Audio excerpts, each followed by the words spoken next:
jërë ngeen jëf mbokk yi ñu ngi leen di nuyu fii si Eyeafrica TV fukki waxtu nag tegal na ñaar fukki minutes ak ñeent ñu ngi waroon a commencé depuis fukki waxtu waaye ba léegi ñu ngi leen di nuyu foo leen mënta nekk si réew mi jamono jii di seetaan Eyeafrica TV ñu ngi leen di nuyu di leen ziar di leen ñaanal jàmm réew leen mbir ñu ngi si weeru koor ñu ngi leen di siyaare foo leen mënta nekk xam naa ne fu nekk moom faale ni ak jaañe ñi ñëpp naa fa leen toog di seetaan Eyeafrica TV soo su ko defee am nañ mbégte bu baax dellusiwaat fii te itam nar neen waxtaane lu am solo mooy xew-xew bu nga xam ne di élection bi xewoon Sénégal réew la mbir ñëw na passé na soo loolu jàngat leen ci war a def su ko defee bu ñu si jàngatee first of all si Sénégalais si foofu seen taxawaay ak ni si Gambien si àndi woon ba pare nag door a dellusi nag ñun naka leen war a def Gambien si pour bu fekkee bëgg neen anytime boo gisul lu la neex si sa réew nga soppi ko yan taxawaay leen war a am ak ñan a ko war a taxawee ndaw ñi ak ñi nga xam ne ñooy yu góor yi ak jigéen ñi yëpp lan mooy seen responsabilité si réew mi pour ñu taxaw ko parce que nit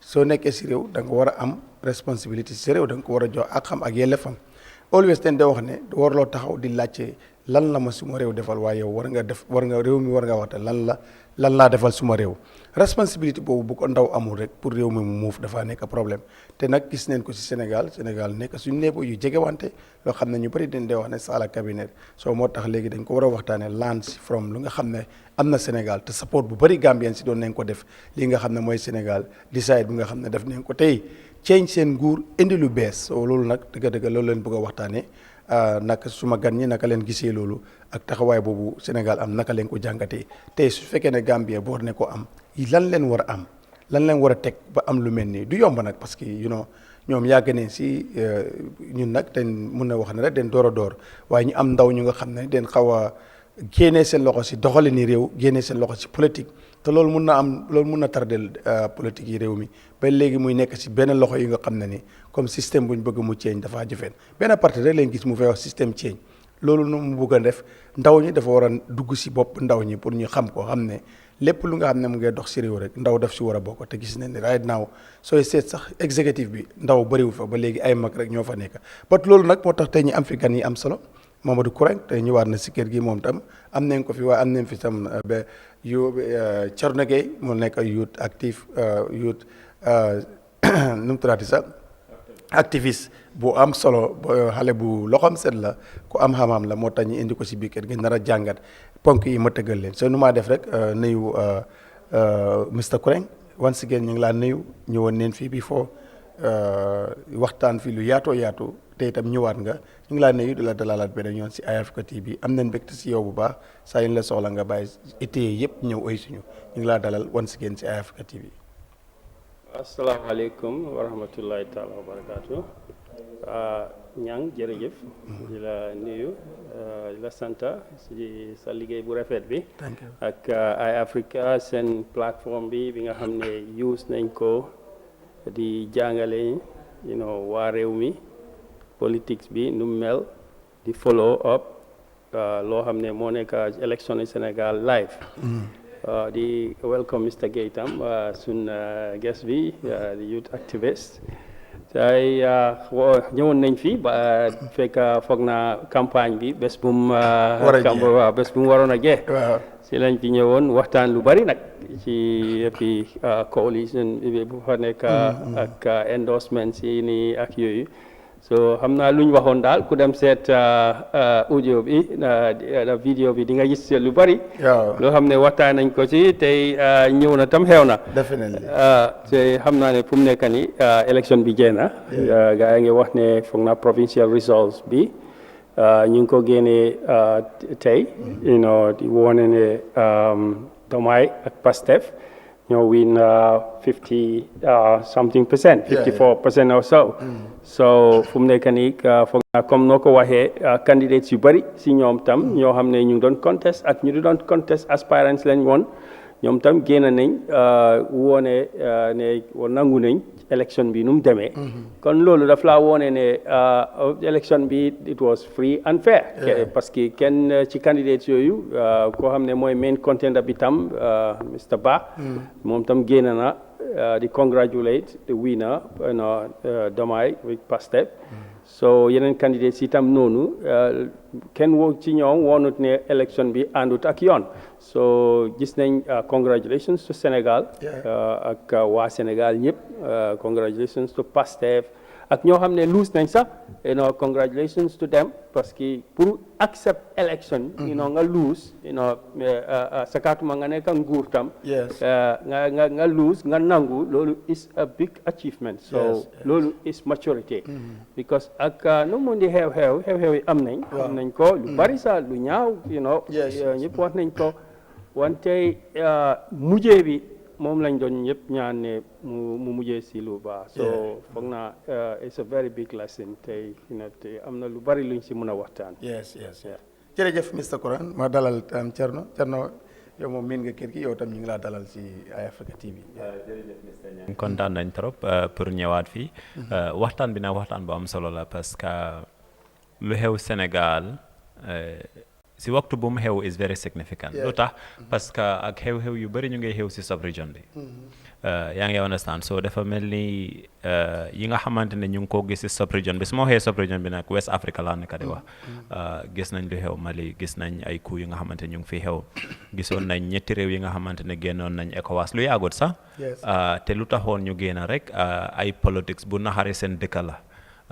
nit ñi dañooy toog ba ki nga xamante ne moo nekk di jiite seen réew affaire am sàppi leen ñu bëgg a mu génn mu bañ gisoon nañ lu mel noonu Macky Sall xaw koo def waaye man suma congratulatory message maanaam ñi nga xamante ne ñoom lay jaajëfal du candidate si waa Sénégal la sànnikati carte yi parce que Macky lu mu bëggoon def bu mu taxawee ne da koo def waa Sénégal ñoo taxaw ñu ne du am dégg nga ñooñu mënoon nañ jël ay fetel jël ay paaka jël ay jaase dugga si mbedda bi di xee defuñ ko dañ xaar bi élection bi jot nga ñu jël li nga xamante ne gannaaw démocratie lañ amee te wax bi lu mu bëri nit ñi ñoom ñooy tànn njiit parce que waxtaanee nañ ko fii gis nga démocratie soo ko déggee si soo koy faram-fàccee si olof ñaari mbir la démocratie lu mooy firnde mooy nguuri nit ñi lu ko def nguuri nit ñi ñaari mbir la rek benn nit ñi ñooy tànn njiit moo tax mu doon nguuri nit ñaareel bi mooy gannaaw nit ñi ñooy tànn njiit kon suñ tànnee njiit ba pare war na ñoo am kaddu si naxa la ñoo doxalee si réew mi doxalee réew mi moo tax Macky Sall bu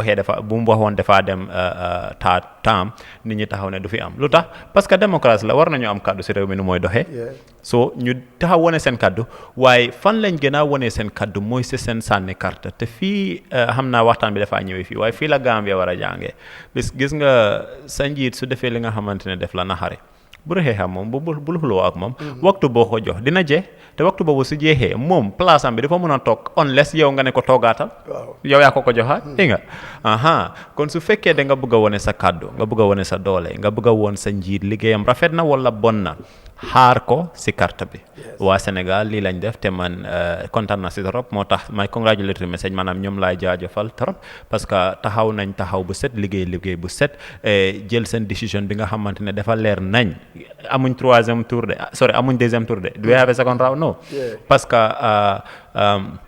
si first round bi Diomaye am na more than 51%. So there's no need. Xam nga Senegal is different from the Gambia. Do simple majority. Wow. Ñoom is not simple majority. Gambia moom soo amee 10 ma am 9 yow yaa ween. Xam nga so ñun simple majority lañ am. Waaye Senegal seen decision bi in this election is very clear and loolu lañ soxla si démocratie. So exemple bu rëy lañ teg. Waaw ñu bari war nañ si jànge. Very good. Jërëjëf Thierno am na solo dinaa del si waat si yow léegi dama ñëwaat si mu mel ni comme nu mu ko waxee. say neen def luñ def si comme noo ko waxee si loo xam ne coow li bëri woon na am maanaam adduna bi yëpp ñu ngi joxoon bët Sénégal fan ne élection bi dina taal Sénégal soo waaye mu ñëw comme nu ko waxee am si jaama jeex si jaama gars yi élect président tey boo doon jàngat askan bi pare neen léegi ñun sas ñoo ñoo si des seen force to force lan moo waroon a nekk seen force pour li ñu war a jëflante ak sénégalais yi. waaw xam nga nguur bu toog rek danga dee war a am objectives te foog naa danga dee war a am objectif sa balaa ngaa toog te ñoom woone nañ ne am nañ ay taxawaay yoo xam ne pilas yoo xam ne si lañ bugg a dimbal Sénégal te waaye situation bi tam foog ñu xool ko dafa important soo ne lan lañ ni la def ci saa si fu mu nekk nii ñu seet seen situation bi nu mu nekkee foog naa Sénégal number one dafa need security right parce que gis nañ yëngatu bu am balaa lifin bi tension bi ba tey mu ngi fa am na ñoo xam ne seen bakken des na fa su ma nee security daf dee ànd with peace so nee peace is the same thing two sides of the same coin la so they need peace and they need to maintain dañ war a stabilize society bi mu dal dafa mel ni sa président bi first outing bi wax na lu mel noonu exactly maa ngi leen déglu speech am because mu ngi wax lu bari comme noo ko point out congratulate na si Macky Sall ci taxawaay bu ñu def mu sympathize tam ak ñoo xam ne seen mbokk yi des nañ si gerew bi tam so mu ngi already extend naka loxo bi to different parties stakeholders yoo xam ne ñoo am stake in the peace and security of Senegal balaa loolu tam of course xam nañ ne Sénégal balaa moo am élection sax am na internal issues because the issue of Casamance doo mun a wax ne in Sénégal jeex na waaye foog naa bu Ablaye Wade ñëwee amoon nañ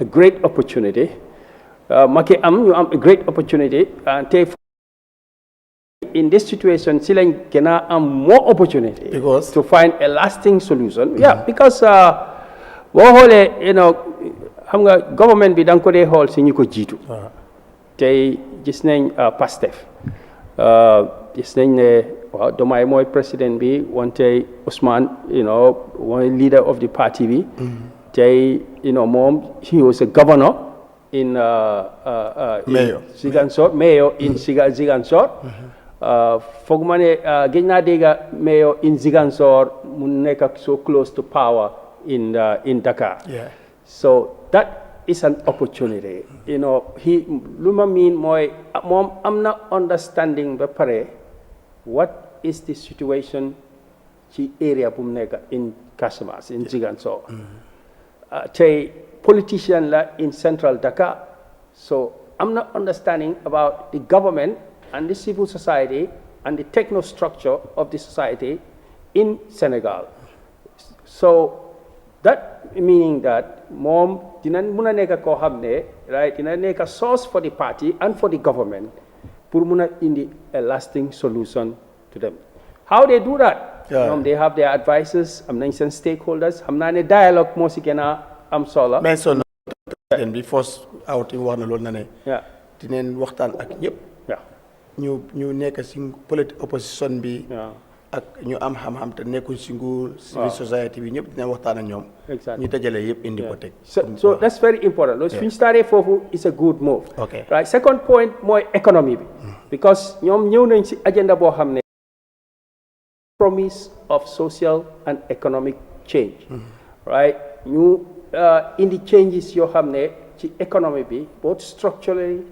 right fiscally monetarily ci fànn yëpp économie bi pour mun a create ay opportunity yoo xam ne dégg naa Diomaye di ko wax opportunity yoo xam ne doomi réew mi dinañ ci mun a am njëriñ xale yi mun ci am liggéey yu baax économie bi mu mun a dem ci kanam da mu mun a nekk a growth economy right bu mun a create more opportunity for more people so lii is very important pour ñoom at the beginning because on top of that xam nañ ne economic development daf dee naxare am without a clean government te ñoom promise nañ clean government because seen agenda bi tam duñ daan campagne Ousmane nu mu daan campagne soo déglee UDM yu bari ñu dee wax is about cleaning the government maa ngi doon dégg one of the international media démba ñu ngi ko describe as anti-establishment that the opposition party that's considered to be an anti-establishment party has won.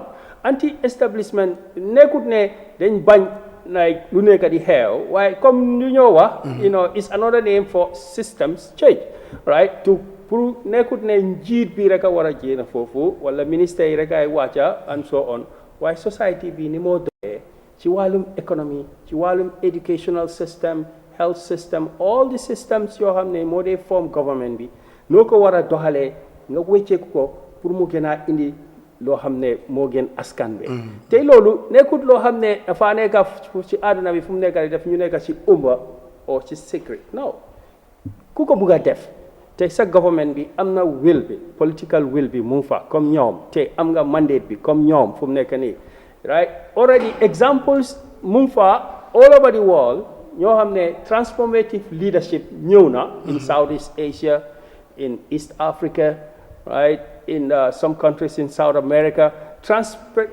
transformation leadership def they mun a make changes right in society not only politically not only in terms of peace right economy and social opportunities for young people within a very reasonable amount of time. Good. So foog naa these are ci man daal yi ñooy issues yoo xam ne seen government bi war nañ see bàyyi xel. Right. Yeah. Very good. I will come back to you. Thierno ndax tam du nekk pression si ñoom because promise yi dafa bari te promise yi bokk na si good government corruption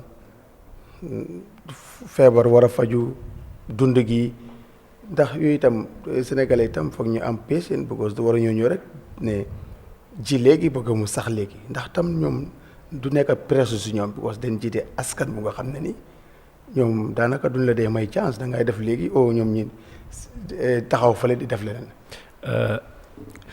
gis nga Diomaye Sonko Pastef parti bi si boppam ñi nga xamante ne ñoom ñoo gagné dañ leen naay we are going to congratulate them waaye tam victory bi teel naa celebrate xam nga lu tax parce que yaakaar dafa diis te soo gisee Sénégal nuñ voté si élection bi yaakaar dëgg lañ am yaakaar dëgg lañ am bu rëy sax so yaakaar lu diis la te gis nga Mr Kourang lu mu doon wax lu am solo la gis nga réew mi dafa am ñu ko sekk réew bu nekk dafa am ñu ko sekk dañ la naay wax stakeholders nag du parti bu win rek moo nekk di doxal réew mi opposition bi am na si wàlla civil society am na si wàlla private sector bi am na si wàlla media bi am na si wàlla léegi ñi yëpp xam nga ñoo dañ promise clean government government mun a tilim fekk ñi nga xamante ne ñoo sekk réew mi amuñ si wàll ñi nga xamante ne they are corrupt government officials their corruption is channeled through the private sector xam nga lu tax government project bu nekk private sector bi ñoo dee ñëw they bid and you're granted a contract right yes corruption bi di foofu la moo jaare so when you're cleaning it's a lot of work so nii nekkul li nga xamante ne dañoo ñëw tey faj ko ëllëg dafaa jël time waaye lu am solo mooy ñoom ñoo téye ndey mbilla mi léegi ñoom ñoo am doole bi ñoom ñoo toog si the State House of Senegal how it is called right ñoom ñoo toog si toogu bi léegi loolu lu mean mooy they can clean the government out but it's going to take longer than we expect it's not going to be something that is going to be fixed in a time because lu tax wécceeku dafay jël waxtu te du ñëppay nangu am na ñi nga xamante ne nangul nañ wax na la yaakaar bu bëri la waa Sénégal am si nguur bi waaye there is a decent percentage bi nga xamante ne Amadou Ba lañ sànnil carte a decent percentage maanaam nit ñu bëri sànnil nañu Amadou Ba te soo gisee ñu sànnil ko soo gisee Amadou Ba ñàkk election bi it's not because he is Amadou Ba it's because he is a candidate from Maki's era he is just a continuation of Maki's leadership maanaam dafa mel ni moom dafay doonu Macky rek maanaam liggéey Macky la daan continuer so ñi nga xamante ne sànnil luñ ko gëmuñ woon liggéey Macky bi ñi nga xamante ne sànnil nañ ko ñoom liggéey Macky lañ gëm so loolu lañ daan sentu so ñooñu li nga xamante ne Diomaye ak partam loolu la ñooy indi ñooñu they are still not going to support it that much even su fekkee mënuñ si dara it's not something they're going to participate in willingly te am na si ñooñu ñi nga xamante ne they are holding prominent government position you can change the ministries but there are technocrats yi nga xamante ne you cannot change them politically because place yu ñu amee du political position that's right do you understand te ñooñu place yu ñu toog seen liggéey suñ ko defut nu mu waree réew mi du dox so li du yomba yaa ngi understand kon bëri na lu ko mën a gàllankoor no but exactly bëri na lu ko mën a gàllankoor so lu may wax mooy because it is a democracy gis nga démocratie lu baax la waaye lu bon la tamit su fekkoon for example it was a dictatorship kii su ñëwee ku ko neex la mooy daaxa political appointee technocrats faalewut ku ko neex la mooy daaxa why is a democracy maybe ministers yi mën na leen change because those are political appointments but permanent secretaries they are technocrats in the ministries in the Gambia you cannot just fire a permanent secretary like that you can fire a minister the president can fire a minister the procedure it takes to fire a permanent secretary is too long definitely ka nga fa may waxee xanaa time Yahya Jammeh mun ngaa toog def lu la ne waaye if you are following the process that the law dictates it's a very very long procedure. Definitely. lu tax because ñooñu they are technocrats seen xam-xam ak seen man-man moo leen fa teg. léegi lu may wax mooy in Senegal you have a lot of those people in those positions who may not necessarily support the agenda of the Pastef party. And they are still going to retain their positions. kon ñooñu te seen liggéey lu am solo la to the current agenda. Yeah. kon ñooñu how do you work with them to make sure it works. So I am going to agree with Kurang. Dialogue am na si solo trop. foog ñu toog waxtaan moo tax président bi lu mu wax lu am solo dañooy waxtaan ak ñëpp. ñi nga xamante ne ñoo sekk réew mi foog ñu toog ak ñoom waxtaan ak ñoom ne leen ñun ñëw nañ gannaaw ñun ñoo wiin ñun ñoo we are the current government lii moo nekk suñu agenda naka lañ mun a booloo bokka lii mun a dem. And then they can recruit them and then bring them into have them buy into the agenda and then help them push forward.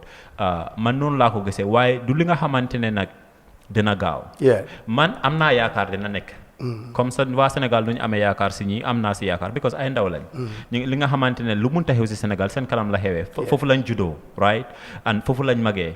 all of these people were born after independence. yaa ngi understand they don't know colonialism ñoom njiiti sénégalais lañ xam. do you understand so seen agenda bi I think is genuine. waaye nekkul li nga xamante ne dañooy toog tey eewu ëllëg mu nekk. kon sénégalais war nañ sóoraale loolu. nekkul sóoraale rek war nañ leen si jàppale gunge leen si tam. yaa ngi understand parce que foog ñëpp jàpp si. foog ñëpp jàpp si gis nga corruption bi ñooy wax ni clean the government moom sectors yu mu doon wax ni the economy education healthcare employment you name it. welfare all of it transportation all of it you name it. képp ku nekk si réew mi rek am na si wàll. jaaykati gerte saaf bi si yoon bi sax am na si wàll. kon waruñ leen understand rek war nañ si jàppa gunge leen si. because ñoom ñëpp foog ku nekk nga liggéey sa liggéey nga def sa bor nga def sa wàll pour affaire bi mun a dem. waaw waaye yaakaar moom am nañ ko si. ñun ñëpp si am yaakaar du Sénégal rek Gambia sax ma ne sub region bi the entire African continent ñoo si am yaakaar xam nga I was in US last year in the Mandela Washington Fellowship.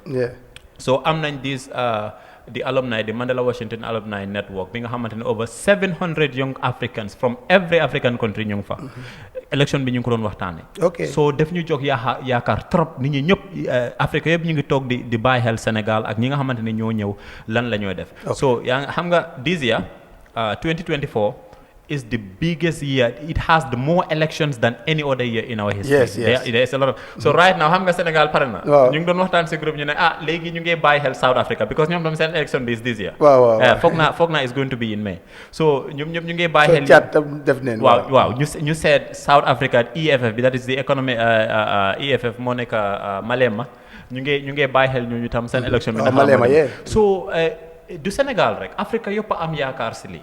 waaw waaye nag gëm nañ ne nag du li nga xamante ne dina nekk électe wala tey waaye am nañ yaakaar ne wecceeku yi nga xamante ne ñu ngi koy waxtaane mun naa nekk. very good waaw am na solo bu baax dinaa dellu si waat si dama bëgg ñu wax Mr Korang léegi lu ma bëgg nga leeral mooy because ñu bari dañ de wax ne Afrique système lan mooy système nit la wala doxalin la wala lan la because bu dee nit la tey am na ñu ànd ak ñii doon xeex système. ñoo xam ne si système yi bi fi nekkoon leen bokka te ñooñu dinañ am position si government bi parce que bokk na si dia ñu coalition ak ñoom ñoo xam ne ay am na ñu fa nekkoon ministre si jamono Abdoulaye Wade si jamono Macky am na ñu koo xam ne nekk na ministre of interior justice vice président si jamono kooku te yow ñooñu nga doon xeex te léegi ànd ngaa ñooñu te ñooñu foog ñu liggéeyaat ak yow moo tax ma bëgg nga leeral lan mooy système doxalin la wala nit ki la wala ay loi la. waaw jërëjëf système moom dafa mel ni comme scientific term la. parce que da nga dégg digestive system respirate comme ni nga dee nokkee deret bi nu mu dee doxalee si yaram bi ñu ngi ko wax circulatory system. boo lekka bi nu moo mel ci sa biir bi fu moo jaar yaa ngi ko wax digestive system. so concept boobu nag moom lañ jël ñu yóbbu ko to administration parce que lu tax loolu ñu ngi define system scientifically simple as rules processes things people and all other things coming together or working together to achieve a particular objective with an input processed by the system to an output. So definition bobu nonu dafa satisfy all the scientific systems, mu satisfy all the administrative systems, all the electrical or electronic or engineering systems, because generic definition la. Waaye boo ñëwee si administration nag nga ne lan mooy système wala si doxalin. mooy ba tey rek réew mu nekk ak compagnie bu nekk ak business bu nekk dafa am nu moo doxee te doxalin itam mun nañoo ute. so bu fekkee ne comme am na ñuy wax ne bu fekkee ne njiit bi génne nañ ko fa wante doxalin bi wecceekoo dafa mel ni système bi change dafay nekk nu moo nekkoon wante comme area bi nga laal nii soo ne waaw nit ki mu ngi doon liggéeyal Ablaye Wade liggéeyal Macky Sall ba tey mu ngi liggéeyal Diomaye maybe waaw comme Guèye nu mu ko waxee soo nekkee an administrator or a civil servant, right, your loyalty is to the state, the constitution, and the people. ñooñu nga amal loyalty. Boo nekkee a politician, obviously you're still loyal to the state, the country, but you're also loyal to your party. So pour benn politicien génn fa beneen politicien bi ñëw loolu doo mun a ñàkk a am ne kii ñu mu liggéeyal right ñu bari dinañ liggéeyal kii ñëw tam parce que ñu ngi bokk ci système bi waaye nguur bi suy ñëw dafay ñëw ak moom the big objective, the big picture. What is the big objective? What is the grand strategy? What is the raison d'être? Why are we here? Lan moo tax ñun ñu nar a contest ci lan lañ taxaw. So comme suma first question bi waxoon ne ñoom ci luñ taxaw anti-establishment means da nga bugg a wécceeku doxalin bi. yaa ngi gis ni moo doxee da nga ko bugg a wécceeku waaye pour nga am ñoo xam ne ñu ngi fa daan liggéey loolu taxut ne change bi du mun a am. ok waaw. ba tey moo tax ma ne di political will su fekkee ne leadership bi Guèye mu ne corruption suy naree am dafa fekka njiit bi corrupt la su fekkee ne corrupt bi because corruption tam ñaari façon la. di nga mun a wax ne doomi aadama naturally dafa am problème yàlla bindut nit pour mu nekk perfect. that's individual corruption. waaye am na systematic corruption tam. Systematic corruption mooy corruption boo xam ne dafa mel ni comme diw boo xam ne boo ko dugalee ci moto bi right ak machine bi nanga nga mun a séparer diw bi ak machine bi yëpp benn lañ dañ nekk benn bi léegi nii so boobu mooy systematic corruption nga xam foo mun di dem ci système bi mu ngi fa loolu top level bi rek a ko mun a change so amee new leaders like in a country the president right. Once the president is determined, and comme ni mu ko waxee président bi ak cabinet bi they are not corrupt ñoom su fekkee ne am nañ 1% corruption sax dafay wàcce si suuf te suy wàcce si suuf dafa gën a mag dafa nekk 10% si next level bi mu nekk 20% 30% ba mu nekk complete systematic corruption so mu ngi start always with the head boo xoolee other countries like America, England, right, democratic established countries. President Obama su fi génne right, Trump ñëw, Biden ñëw, ba pare soo demee White House da nga dee mun a fekka maybe not everybody am nañ political appointees like how he said and administrative or civil public service appointees working for the American government, not working for the American presidency. So ñooñu they are from one president to another. They are part of the system. But every president comes with his agenda, and if he has the will, he is able to enforce his agenda using the same tools. So dafa mel ni ci system bi, right, doxalin bi buñ am, right, we have the head, which is the presidency, and the cabinet. ñoom ñoo dee set agenda bi. Su fekkee ne ñoom mun nañoo stick to their agenda and avoid being corrupted, right, nekkuñ di jël dara ci suuf at any level. Yeah, they can build it because gis nañ ko Singapore in 1965 was a very corrupt country. They got independence in 1965 just like Gambia. Now, when Lee Kuan Yew came to power in Singapore in 1965, between 1965, it was, I went there, I studied in Malaysia. In Singapore in 1965, a family of 10, family bo xamne fukki nit ñoo fa nekk, papa, mother, brother, sister, up to fukka, dañ dee mun a fanaan ci benn single room. Whole family in 1965 in Singapore lives in a single hut, 1-bedroom flat. From 1965 to 1995, within a period of 30 years, Singapore moved from an underdeveloped country to a developed country, to the same level with Western countries. In one generation, they call it. So leadership is important. Why? Bodeme in Singapore, when you listen to Lee Kuan Yew, Bodeme chi inet being a holko, and then when you listen, he said, the number one thing is to run a clean government. If you want to bring development, so when African presidents go to him and say, oh, we want the Singapore dream, we want to take the Singapore dream back to Africa. What I advise them is that, number one, first step, go and clean your government. Go and take care of corruption. So when I went to Singapore in the 90s, small guardian, we moved around, but what is the, how did you manage to control corruption? Then jail corruption. Okay. Government be, local, society be, local. There was a minister who was accused of corruption. Even before the trial, he committed suicide in Singapore. They give you that story. That shows you that the jail corruption, from the top all the way down, that everybody looks at corruption. The prime minister can be taken to court. So if you accuse the prime minister in Singapore of corruption, he takes you to court. And then you prove that he is corrupt, fine, you let go. If you prove it's wrong, it's a newspaper or something, you pay money or you pay a fine. So they allow the system to work. Because transparency, more de muna neka lo xamne def de muna dimbal nguur mi mu fight corruption. When the government itself allow itself to be transparent from inside out, def de muna tax ñu am doole ak ñu am way bo xamne dañoo fight corruption. Why you cannot have a leadership bo xamne mu ngi ci corruption nga ñaka am corruption ci système bi.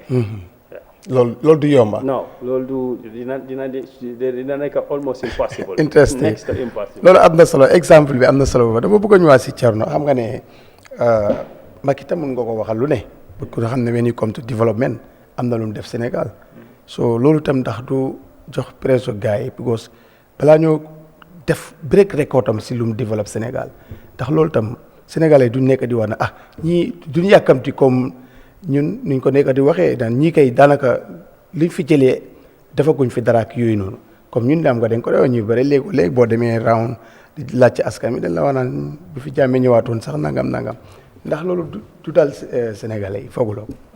laajte bu am solo la te war nañ ko bàyyi xel yéen a ngi doon wax si yëfi système yëfi corruption comme Mr Kourang lu mu doon wax nii. waaw gis nga njiit bi.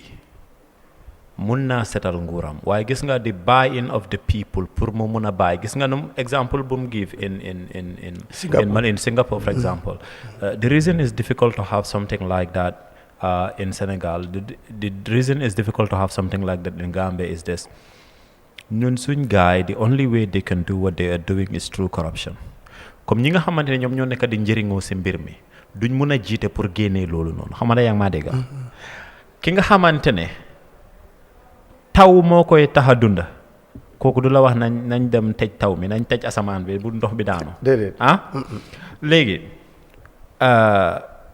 granted Pastef is a very powerful party in Senegal right now the election proved that. Yeah.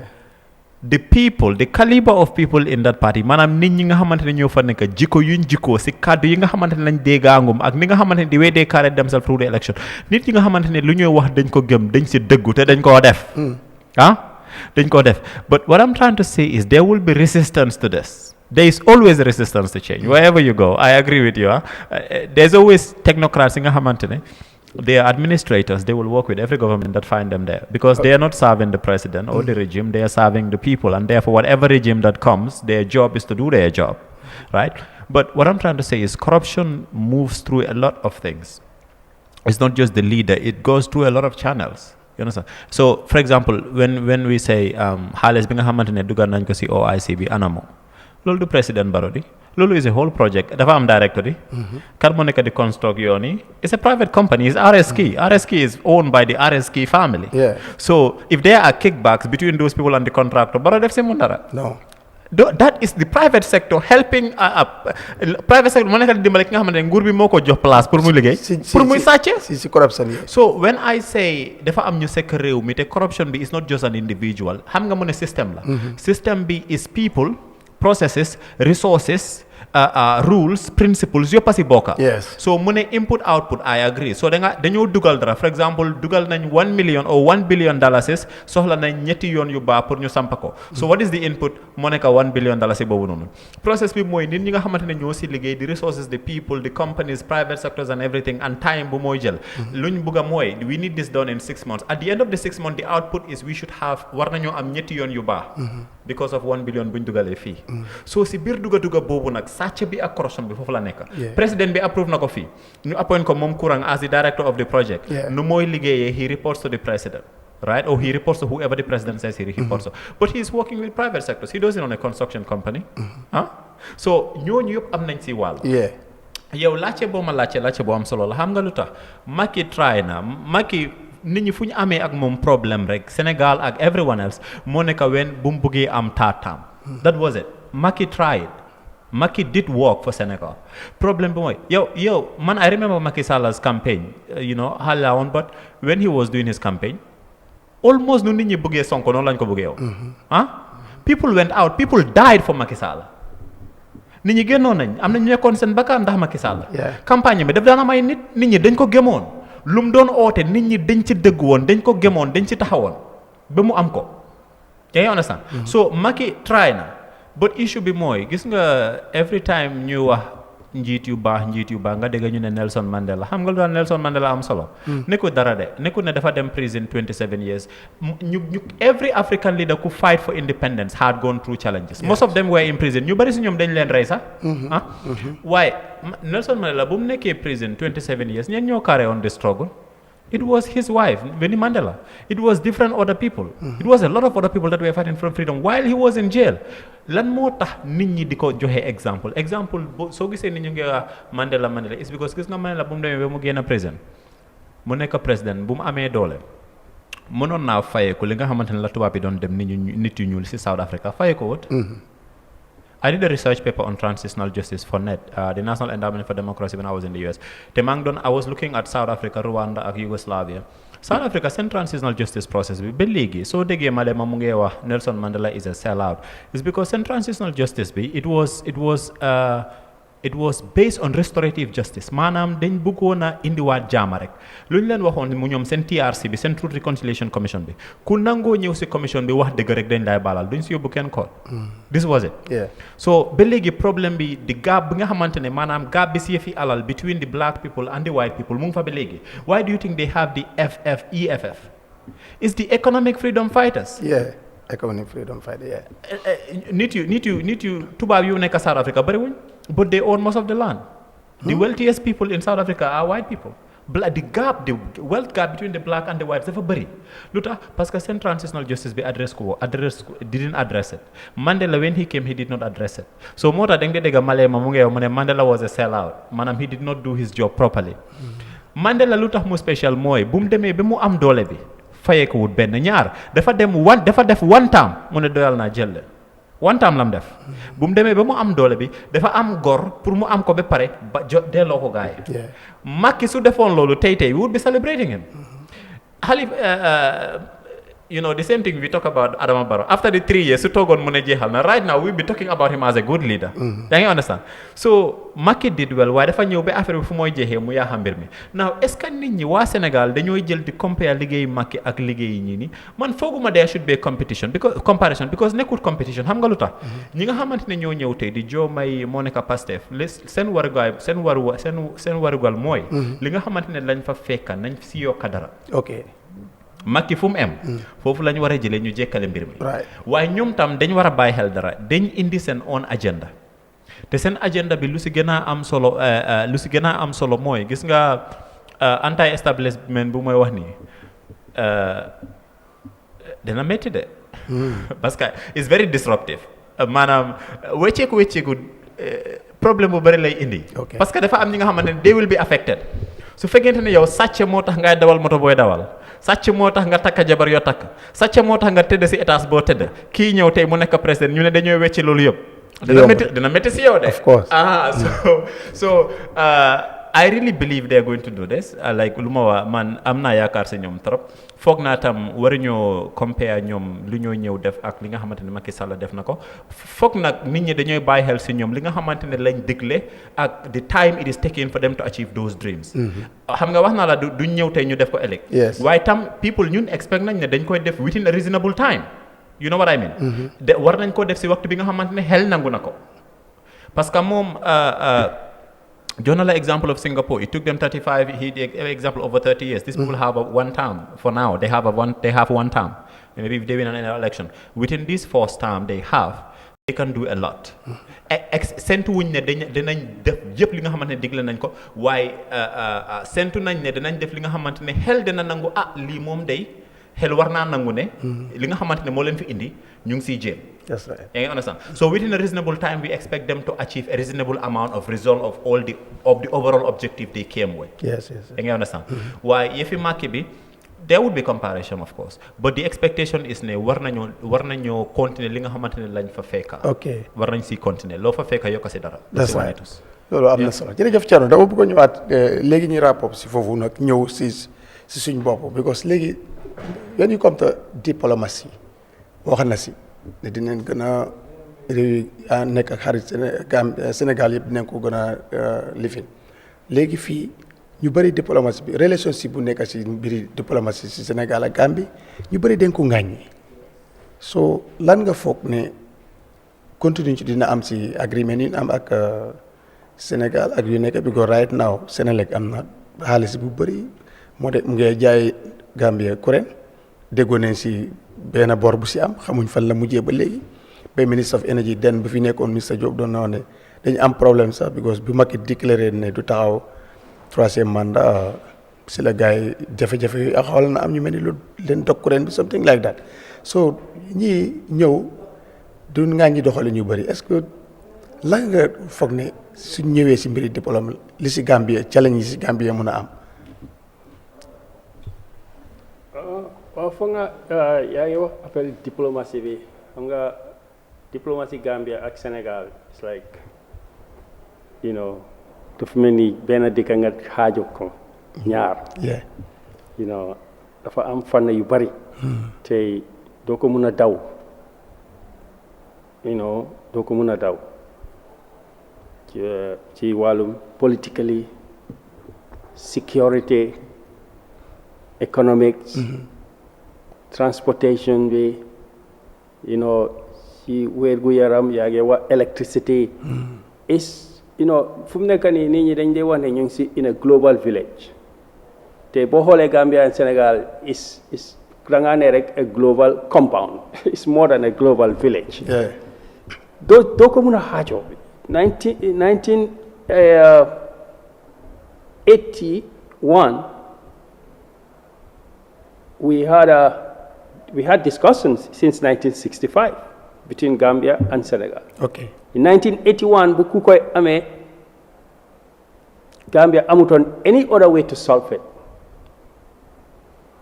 Senegal without Senegal's security. You solve ko. You am confederation. The Senegambian Confederation in the 1980s up to maybe end of 80s. And the confederation boo ko xoolee woon between Jawara and Abdou Diouf dafa nekkoon not only about military or security. There was an economic dimension, amoon na ci educational dimension bi, amoon na transportation ak different fànn. Tey mun ngaa wax ne the confederation did not work. Waaw dëgg la sëy bi doxut. waaw wante loolu taxut ne ñaari. ñoom ñi ngay dem. ñu dinañ mun a bañ a dem. waaw kon lan moo leen gënal ñu dem ñu ñàkk a sëy wala ñu sëy. ñu sëy moo gën. ñu sëy mooy gën. so sëy bi nu moo nekkee nag àdduna bi mu ngi wécceeku ñu ngi dégg ne borderless Europe waaw ñun àgguñ foofu ba tey soo ne Gambia Sénégal yi sax mais non Gambia bi ne la no way waaye lu ma laa wax ne àdduna bi fu moo dem the North Atlantic Free Trade Area North America the border between America, Canada, Mexico, there should be no border for economic reasons. Not achieved yet, but it's going. The European Union, right, move from a mere political arrangement to NATO security arrangement, and then they encompass economic arrangement, the free trade area. Now you can move goods from Barcelona all the way to Frankfurt without no problem. Angleterre, we don't want to be part of it. They say, okay, but we will still go because we still have almost 20 or so countries. So there is a global trend. Yeah. And now we're having the FTA in Africa. Yes. So we have the ECOWAS. Soon objective mooy ECOWAS mu nekk a single currency. ñun ñëpp xam nañ ne suñ ko munta am sax wante ba tey nekkut ne ba tey moo ñu gënal. ñu am ko moo ñu gënal. ñu am currency boo xam ne is backed by the Central Bank of Nigeria, is backed by the reserves of Ghana, is backed by the reserves of Gambia, by Senegal. It will be a strong currency because gis nañ precedent with the euro.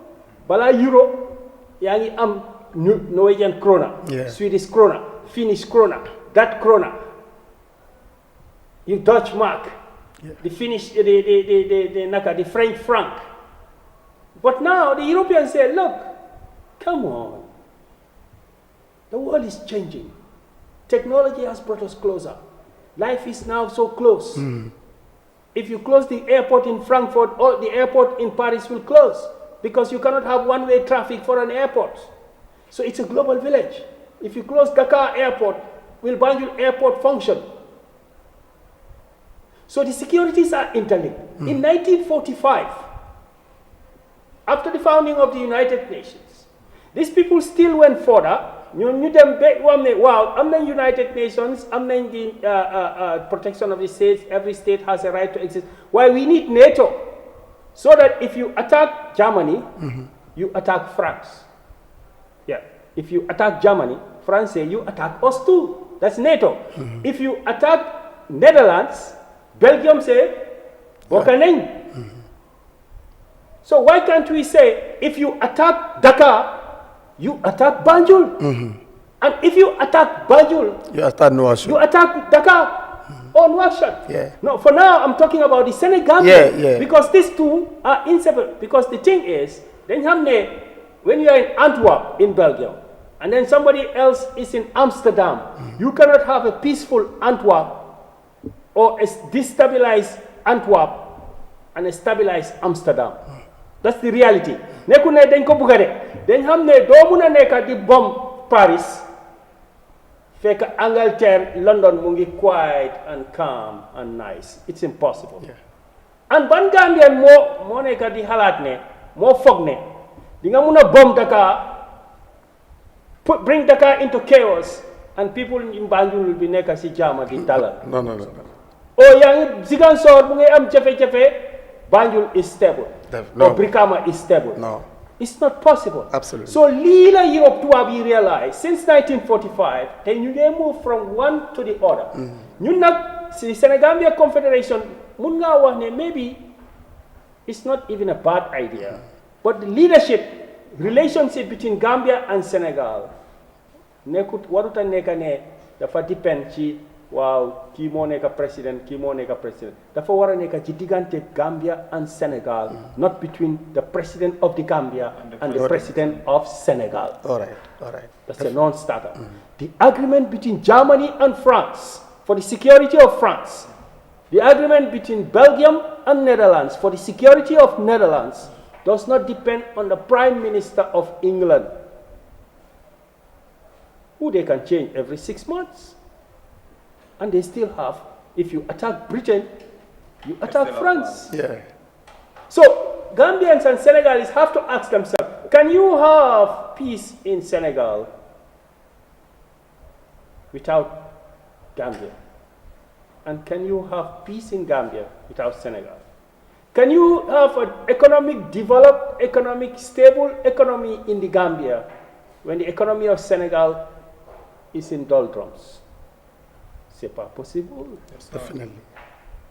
So the reality, the geographical, economic, and social reality, moo dee tax benn réew ak benn réew ku nekk ñu toog ñu seet suñ bravado, ego, and jataya, and so on aside and talk.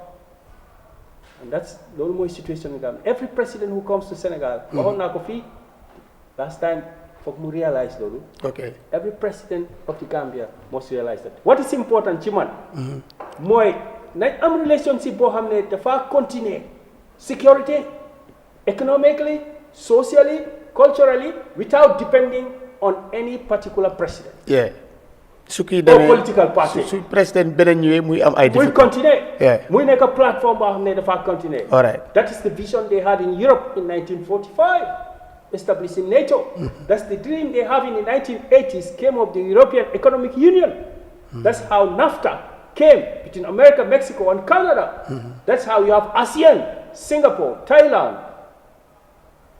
China come together and see, because of our economic interests, even though we have broader and broader rivalry, but we must still put our act together, because without the order cannot move. Definitely. I just wanted to add something to that. waaw xam nga soo foofu gisee laa loolu bëgg nga ñëw sax because Diomaye su ñëwee ñu bari ñu ngi doon wax ne waaw sayen yi am ci géej bi xam nga yow géej bi am na living boo si research boo si def ndax yooyu noonu but lu ma doon wax gars yi mooy ne loo xam ne nii rek dama fan ne intérêt Sénégal la Diomaye duñ ko resign dafa continuer di dafa naka du continuer waaw gis nga dama bëggoon a add dara si moom lu mu doon wax rek gis nga soo gisee plan yooyu noonu yëpp ama njiiti réew yooyu noonu si waxtu boobu noonu ñoom nekkuñ woon di plan ñoom si seen time wala ñoom seen lifetime kese. They were planning for generations ahead. Problème bu ñu am mooy ñun when we have leaders nekk Gambia Sénégal su ñëwee ñoom seen plan is just ending si seen time bi amuñ plan bi nga xamante ne will survive them maanaam lii dama bëgg a mu nekk fii su fekkee nekkuma fi. moo tax lu mooy wax lu am solo su fekkee the agreement is between President Barrow and President Sallah kon ñooñu suñu fa nekkut kon problème am na. yaa ngi understand. waaye dafa war a nekk li nga xamante ne it's not between the leaders but between the countries. te loolu lu tax muy am mooy njiit yi foog ñu génne ci seen boppa ñoom li ngay def nekkuloo di ko defal sa boppa this is not about Cherno Gueye the president of the Gambia or Mamadou Kourang the president of Senegal lii du pour ñun yaa ngi understand lii pour ñaari réew yi la lii is for the next generation and for generations to come so unless and until ñu nekk di ko gisee noonu ñi nga xamante ne ñoom ñooy doonu réew mi ñu nga xamante ne ñoo fiy nekk ëllëg lan moo nekk li nga xamante ne lañ fiy bàyyi mu nga xamante ne lii ñoom mun nañ koo roy mu leen di njëriñ buñ doon form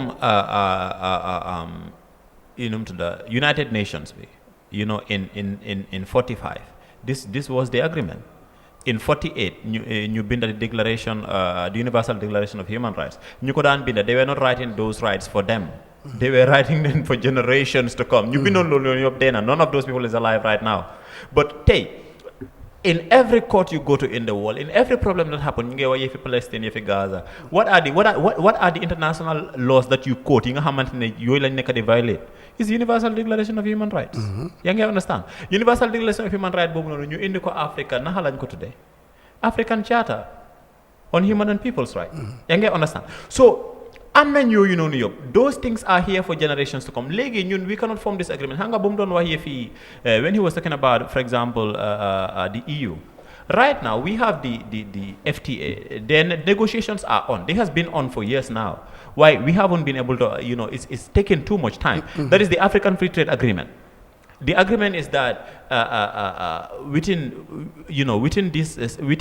our continent, you'll be able to move goods and services across Africa without all of these unnecessary restrictions. But we don't have them. I'm going to go beyond Gambia and Senegal.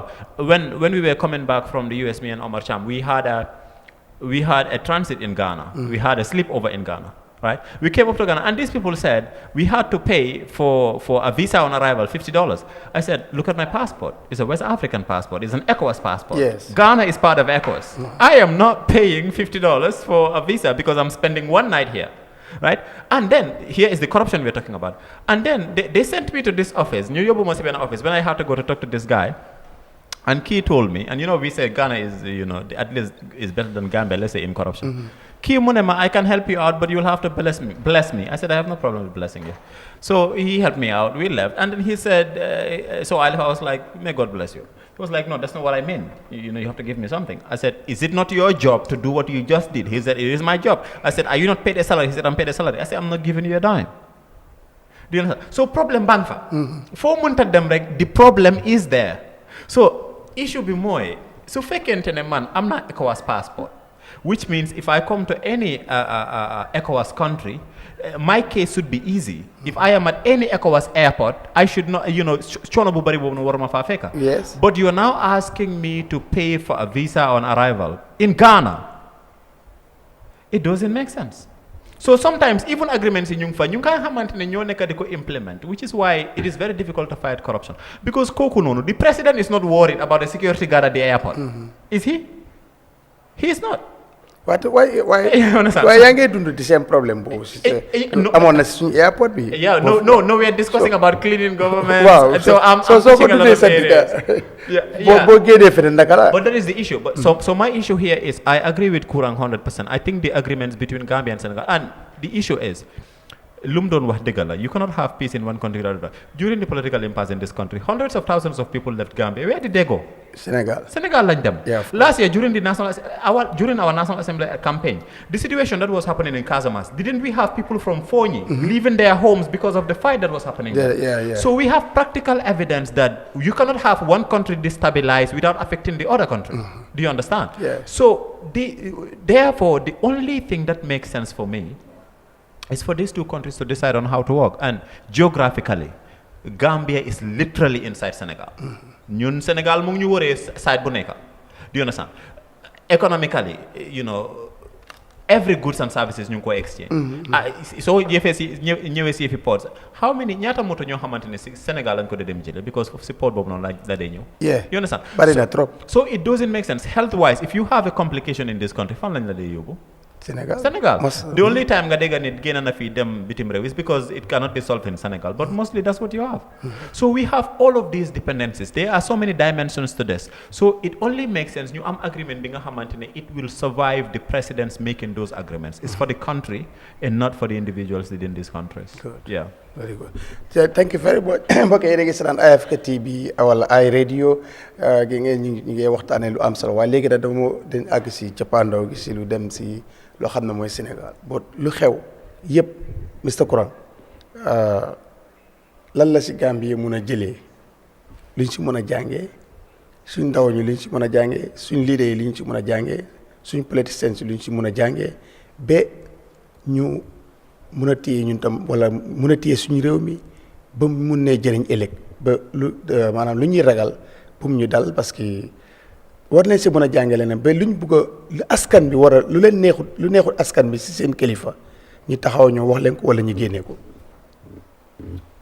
waaw jërëjëf foog naa si situation Sénégal bi Gambie mun nañ see jàngal lu bari. ok.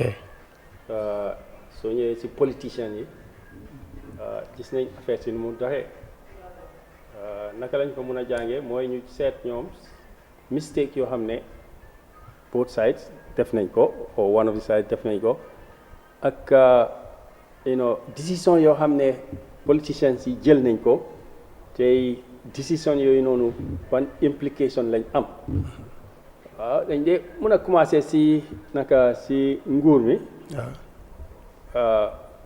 mu nekk benn bokk Macky Sall gis nañ délayance bi bu mu am ak fu mu mujjee ak lu mu koos doo mën a wax ne koosut Sénégal koos na Sénégal parce que même soo amee dëkk benn bés rek dëkk bi tëj business yi tëj rek ay million moom nga dee ñàkk ci taxes opportunities investment et cetera sakatuma boo amee yaaxu ak safara taal yooyu noonu so loolu mistake boobu noonu cost na économie bi nu mu ni mel cost na ko te cost na international reputation bi tam so foog boobu nguur bi képp koo xam ne yaa ngi lead Adama Barrow and his government foog ñu jël a sign from that ne soo nekkee si nguur gis nañ ko nañ def loo xam ne is for the interest of the country at any moment in time soo ñëwee si yeneen politicians itam woon li njàng nañ si lu bari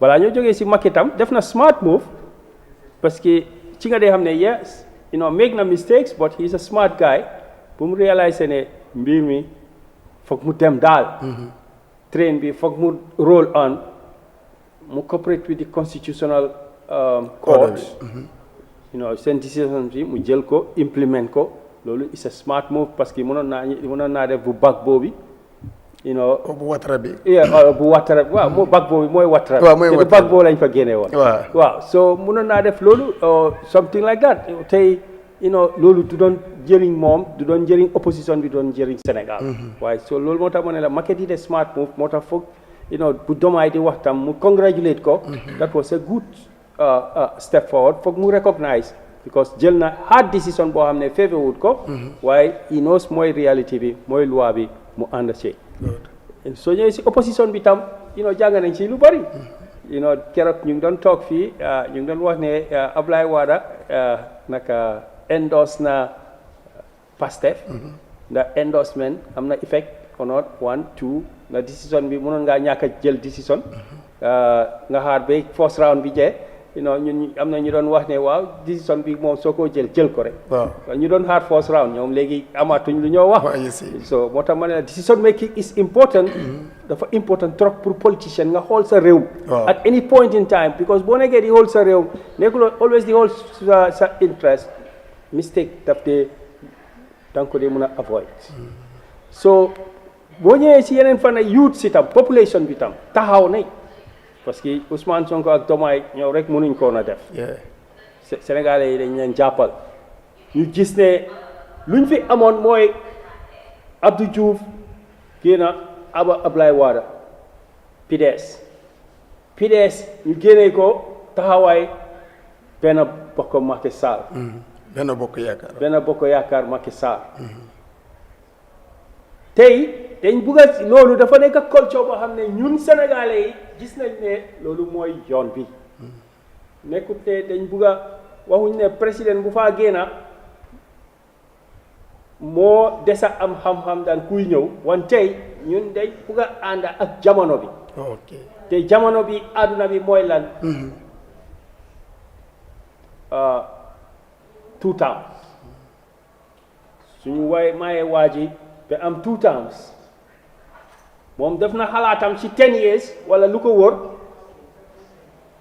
moom ak compagnie am ñu randu aba another one because yàlla ñëpp la may yàlla mayut kenn nit yàlla wone na ko lu bari da ngaa gis yonente bii nii moom ni la ko may nga dem Dawud alayhi salaam moom si wéñ la nga dem si Souleymane alayhi salaam moom si ndox si naka ngelaw bi si ngelaw bi waaw nga am Muhammad sallallahu alayhi wa sallam moom mënut a binda sax turam sax doo ko bindee du ko waaw moom mënut a binda so ku nekk wante nu mu ko may xam ne yaakaar nañu may ko kenn sallallahu alayhi wa sallam looloo am sax may ko kenn sax wante jëlut yëpp mu jox ko kenn Moussa alayhi salaam moom banta bi la am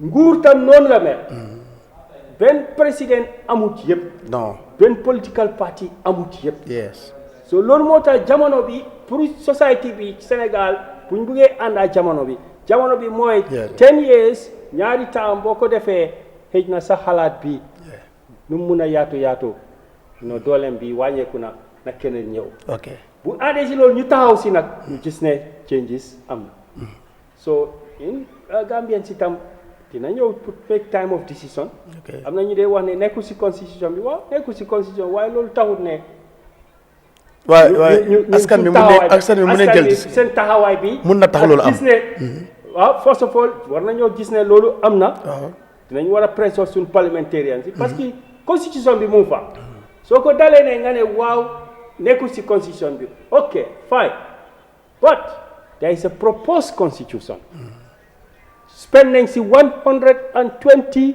million 160 or more explicit cost ñu ngi ko wax ci in account yi am na cost yoo xam ne sax binduñ ko fa so dina dem 200 to 300 million ok parce que policeman bu faa taxaw fu ñu ko dee fayee nekkul ci commission bi si IGP lañ koo fayee cost boobu da nga ko charge to the commission mooy implicit cost so boo jëlee implicit and explicit dafaa dem maybe 300 to 500 million for one commission lan la waa Gambia wax ci commission bi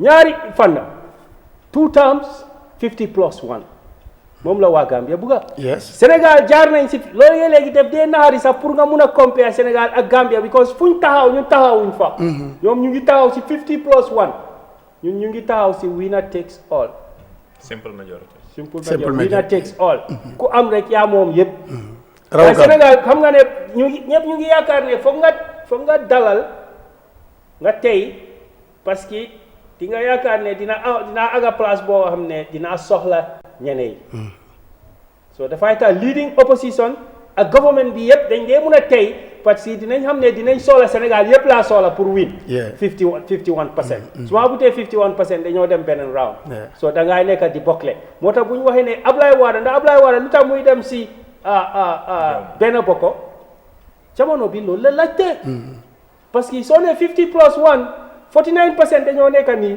51% nekk nii so ku nekk foog nga am fooy bokk wala nga randu so ñoom decide nañ ne duñ bokk si benn bokk yaakaar te ñoo bokk si Diomaye président Diomaye président da make nañ decision so seen plateforme bi daf moo laajte loolu 50+ waaye Gambian plateforme bi laajte wut loolu wante Gambian bi loolu la laajte parce que buñ demee si bantabaay dem si dëgg yi loolu leen bugga képp ku si ñoom waat na si alquran ñu binda ñu ne waa dëkk Gambia dañ bugga deuxième mandat mu am fa te dañ bugga 50+1 mu am wante ba tey suñ MP ñu ngi toog foofu ku nekk yaa ngi xool suma parti bi li mooy interest am so fu mu nekk nii président Barrow nag moo amee mbir moom moo amee responsibility bi to bring the third republic because third republic mënut a am without the third constitution still now we have the 97 constitution ndax moom dafa bëgg a dem mu bàyyi fa lu fa Yahya Jammeh dugaloon 97 constitution ndax dafa bëgg a legacy am mu nekk loo xam ne dafa indi his own republic and his own constitution which is the third constitution and the third republic loolu ci enu bi ci boppi Adama Barrow la tegu moom moo war a jéem nag mu convince all the MPs the opposition mu mun a waxtaan moo tax ñu ne waxtaan dafa jar because loolu du waxtaani political party waxtaani Gambia la naka la ñoo mun a pexee ba introduce the new constitution ñu am 50+1 ñu mun a nekk on the same level playing field with Senegal mun a do the same like for like analysis booy analyser da nga analyser orange ak orange waaye doo mun a analyser orange ak mango ñoom ñu ngi nekk orange ñun ñu ngi nekk mango parce que ñoom am nañ 50+1 ñun amaanguñ loolu ba pare am nañ time limit tam ñun amuñ time limit so orange ak mango du dem definitely so Adama Barrow nag moo war a def suñ affaire ci mu def ko orange xëy na moom sax loolu moo ko gënal am na yu bëri am na ñuy wax ne su Adama Barrow defee 2 terms mu génn dina mun a win moo Ibrahim Macky moom xëy na weeri wante mu fa comme ni ñu ko waxee nu mu bàyyee ak yooyu noonu waaye still Adama Barrow su bàyyee benn coow amut he has a chance to win $5 million mun naa am soolowut ko waaye recognition bi nga am ci àdduna bi mooy ëppa nga toog fa ak toog boo xam ne dafay nekk njëriñ ñaaro ak loo xam ne jarut ko yàlla dafa binda yonent yi 124,000 waxut benn mënoon naa def benn yonente te ku nekk da ngaa dem kii ñëw su àdduna bi yëpp waxee ne ku nekk boo nekkee président nga toog ñaari mandat nga aba keneen loolu dara ayu ci pour ànd ci dara ayu ci kon ba léegi des na pour ñu waxtaanee ko pour ñu gis ne am nañ percentage am nañ time limit suñ condition exactement very good aw comme mu neen ubbi line sax ñi seetaan suñu amee interest pour bokk si programme bi 23213 ku si bugg a kon yokk sa xalaat mun ngaa call si number boobu ci ndax tam ñun lu xew Sénégal ndax am na place si ñun ndax mun nañ koo jëfandikoo parce que dafa mel ni bokkuñ situation ñu bëri ñu ngi wax loolu bokkuñ lu fi xew comme ni ma ko waxee léegi ñun maanaam ñu réew luñu problème ba liñ jàngee foofu mënuñ koo tëri si réew dëkk bi fii ñu bëri ñu ngi wax loolu. so si man si fànn nit ñi lay waxee. du si loi bi du si the laws that obtain with regards to elections. du si candidates si man si nit ñi lay waxee gis nga lu xew Sénégal du mënoon a xew su fekkee askane Sénégal jàppuñ si. so waa Gambia war nañ si bàyyi xel trop dafa am li nga xamante ne ñun fii def fi bëri trop su waxee njiit rek ñu ne yàlla moo ko fa teg ñun gëm nañ ne because ñu nay jullit lañ gëm nañ ne christian sax gëm nañ the same thing gëm nañ ne kenn du toog fekk yàlla amul si loxo yàlla moo koy dogal waaye nag yàlla bay sa tool. waaw boo ko fi def boo ko seetaanee mu booy de. yàlla bay sa tool. moo tax élection su jotee candidate bu bugg a doon président dafa dugg si motoom woo réew mi. dangaa dem campagne neex na la woo naxar na la. te ñooñu te candidate yooyu ñun gënuñ leen a gëm yàlla. kon su fekkee ne ñoom gëm nañ yàlla waaye dañooy dem campagne. waaw ñun ñu toog si kër ga na yàlla moo ko def président. waaw te ñëw na ba sa kër na la sànnil ma. waaw. kon war nañoo xam ne ñun dafa am doole bi nga xamante ne ñun ñoo ko moom. dëgg waaw loolu doole boobu mooy carte bi te doole boobu noonu. mooy tax président am mooy tax président ñàkk. parce que élection bu jot rek soo gisee élection am rek dafa am ñaari nit ñuy jongante. waaw léegi yaa ngi may wax ñaari nit yuy jongante yooyu noonu ñoom ñëpp gëmuñ yàlla gëm nañ yàlla. waaye keneen ki mu ngay gëm ne yàlla si booram la féete. waaw. waaye ñoom ñëpp xam nañ ne luñ gëm yàlla mbir mi mooy nit ñi suñ la joxul seen carte doo toog. doo am de. kon wax bi lu mu bëri nit ñi war nañoo bàyyi xel xam ne doole bi si seen loxo la nekk. ñoom ñoo moom doole bi. kon nit ñi ñoo war a xam loolu. non nit ñi ñoo war a xam loolu. te loolu lañ war a jàng si Sénégal. te luñ si war a xam mooy yow ak président bi yéen a si am gis nga élection bi bu demee ba jot. Mr Niang. président bi lu mu bëgg a boppam benn carte rek lay am. waaw yow ki nga xamante ne dangaa yelawaan wala gerte saaf ngay jaay si yoon bi. benn carte nga am. soo yéen a am. kon loolu lañ war a bàyyeel benn ñaar war nañoo xam ne nit ki lu mu mënta doon parce que ñun dañu ragal sànnil opposition dañu war a xam ne. waaw ma jël kenn si line bi. Al Amin Touré sëñ bi ñu ngi laa ne uti la dalal si programme bi. asalaamaaleykum wa rahmatullah. waaleykum salaam wa rahmatullah. xam naa ne daal dama naan la jawbul bilaadi mahal mutraba. ahabbu ilayya min al martaba. direct rek ci nuyu leen yéen ñëpp siyaara leen. jërëjëf. feeñalaat wala beesalaat suñu kontaante ci Eyeafrica TV. jërëjëf. élection bi daal.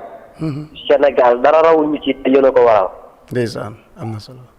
nit ñaa ngi ma wooyee ku ne tey rek maa ngi jël koolu Mamadou Ba ca Italie. mu ngi naan ma maa ngi topp Afrique daanaka man ñoo ma xamal ne Bassirou Diomaye Faye nekk na président. very good. loolu sant yàlla la moo tax seen émission bi maa ngi ko doon topp lépp rafet na. waxtaan am na solo li ngeen ci wax daal gëm naa ne ñu mel ni kenn ci yéen kuñ jox réew mi dana ko mën a amee ak réew mu mën a doon. ndeysaan waaw Thierno ak suma waaj. xalaat rek lay jëriñ. waaye xam-xam it jëfee rek lay jëriñ. wallaay.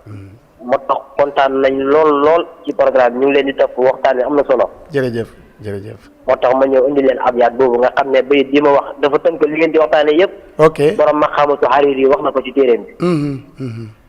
waaw moo tax ma ne leen la jawbul bi daal di mahal mutrabba ahabbu ilayya min al martaba. wallaay ndeysaan wallaay ndeysaan. moo tax Modou Lamine Niang ñu ngi leen di jërëjëfal bu baax a baax kontaan nañ lool. jërëjëf sëñ bi Touré. li bëggoon rek siyaare rek xam ne Eyeafrica daal. waaw li nga liggéey daa am solo yàlla yàlla barkeel leen. allahumma amin allahumma amin. ñaanal leen ñaanal directeur bi ak ñi fi toog yi boobu li maa ngi leen di nuyu.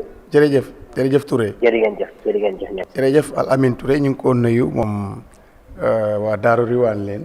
waaw aussi ñooñu ñooy ay waay juróom xam naa ne foog nii rek la mun a mel foog mu baax parce que fu mu bokk ñu baax leen waaye di am tam programme si télévision bi fii.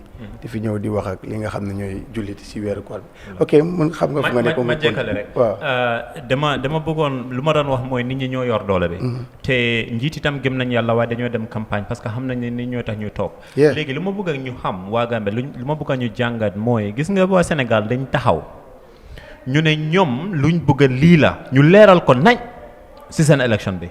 war nañoo mën a def lu mel noonu si Gambie xam nga lu tax suñ njiit yi uteewuñ leen yàlla topp ñu Adama Barrow pour mun a dem ajana topp ñu Lawyer Darboe pour mun a dem ajana topp ñu Halifa Sallah pour mun a dem ajana lu ñu leen toppee lenn rek la pour ñu mun ñu yombalal suñ dund bi fii si suuf balaa ñu dee maa ko leeral. suñ ajana suñ diggante ak yàlla la loolu yow yaa koy liggéeyal sa bopp. soo bul toog ne yàlla moo ko fi teg déedéet sa karta baa ko fa teg. yow gëm nga yàlla su tawee dangaa dem si tool ba dem liggéey soo yow seetal li nga xamante ne loolu nga gëm. politicien yi su ñëwee si yéen di campagne génn leen lu ma gën a xari mooy parce que man campagne naa xam naa lu xew. dangaa dem si dëkk ñu ne kii opposition la duñ génn déglu ko kooku mun naa gagné élection bi. lu mu doon waxtaanee ñëw na sa kër dégluwuloo ko yow xamuloo lu mu wax. kon. kooku mun naa def li nga xamante ne jaarul yoon mënuloo si dara de. bu mu ñëwee di waxtaan génn loo. waaw lu waa Yahya Jammeh moo nekk di dox ba tey. mun ngaa wax ne waa adjust nañ bi adjust nañ bale waaye mooy constitution bi. so lii yëpp foog naa bokk na si loo xam ne constitution bi new constitution bi dafa necessary. yes. pour mun a indi wecceeku si loi yu bari. même ay si sax parce que boo xoolee ay si sax suñ la ne waaw nga bugg a taxaw feyal nangam. loi yooyu sa Yahya Jammeh def ko Jawara bu mu fi nekkoon nekkutoon loolu. moom moo toog rek mu ne ko mu ne waaw léegi 100,000 1 million. nga war a taxaw as a presidential candidate moom moo ko indi. yooyu yëpp loi ya waaye dañ gis te mu ngi feeboo ruling government bi ñoom bëgguñ see dindi tànka. so lii mu bokk si ay loi yi dëkk bi yoo xam ne. manqué na. te dafa need changes by the Barrow government. very good.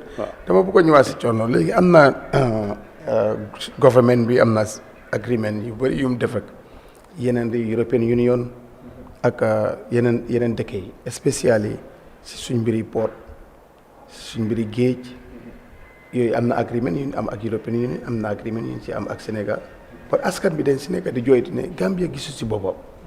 comme Sénégal am na new président est-ce que jotu tam suñ nguur seet agreement yooyu parce que agreement yooyu am na sax ministre bu demoon National Assembly daanaka bul si nu muy waxee dafa mel ni jaarut sa procès bi jaarut nu mu war a jaare soo façon agreement yooyu noonu ifin baax na si Sénégal góobu ñoom dinañ ci am problème waaye ndax jotu tam réew mi ceem si am taxawaay wala askan bi won nguur gi ne lii ànduñ si parce que nga am sa géej ba pare doo fi lekk lu dul jën buñ galaas loolu tam dafa xaw a yéeme jar. xam nga last time bu ma fi ñëwoon maa ngi la waxoon ne I did a research on the marine resources of this country. I was doing a paper. dafa am bu ma si bindoon jotoon naa laa wax ne amoon nañ agreement bi nga xamante ne si 70s yi la woon. right, and it was with the then European Economic Community. Right, the EEC. Time boobu noonu nekkaangut European Union. Time boobu noonu it was the EEC, the European Economic Community. Agreement boobu noonu bu Barrow ñëwee lañ ko renew dafa mel ni dafa demoon ba mu it laid dormant ba when Barrow bu mu ñëwee in 2019 they renewed the agreement buñ ko renewee it's the same terms and conditions in the agreement. Okay, depuis 1970. depuis foofu noonu ba léegi it's like the terms and maanaam si ay kàddu yi nga xamante ne lañ nangutoo si mbir mi it's like the same. Do you understand? We have about is it 37 37 European vessels are allowed to fish in the fishing waters of the Gambia. Because da nga gis ne ñun suñ EEZ bi moo nekk suñ exclusive economic zone bi is 10,500 square kilometers. Maanaam soo duggee si biir géej gi nii. Loolu noonu yëpp belongs to the Gambia. These people are allowed to fish in the fishing waters of the Gambia. Lu ñuy jàpp si géej si jën si géej bi dara du si wàcca fii nii. Do you understand? Suñ ko jàppee it goes. Lu ñooy fay, the amount of money that they are paying put together all of it annually is less than 1 million euros. Is 945,000 euros. That is what we have. Te waxoon naa la activiste dañ dee def land right campaign. We did this land right campaign with Notbank in ñoom bi buñ ko defee ba pare we had to go and submit the recommendations from the farmers to the National Assembly. So buñ fa demee on the 16th of December moo nekk December bu passé ni 16 dañ fa dem we met 3 different committees. We met the Committee on Agriculture, the Committee on Environment, and then we met the Committee on Land. When we met them, I brought up the issues that I found out in my research. What are you going to do in this issue? Some of those agreements are coming to expire, so they will have to be renegotiated. Maanaam waxtu buñ agree su jeexee, they will have to renegotiate them. So they said, man lu ma wax is not the only thing. Like yëfi géej bi du is not the only one. There is a lot of other agreements yi nga xamante ne they are one-sided. Maanaam beneen réew mi rek moo nekk di si njëriñoo Gambia jotuñ si dara. Wow. So when they come up for renegotiations, there are issues that they will consider.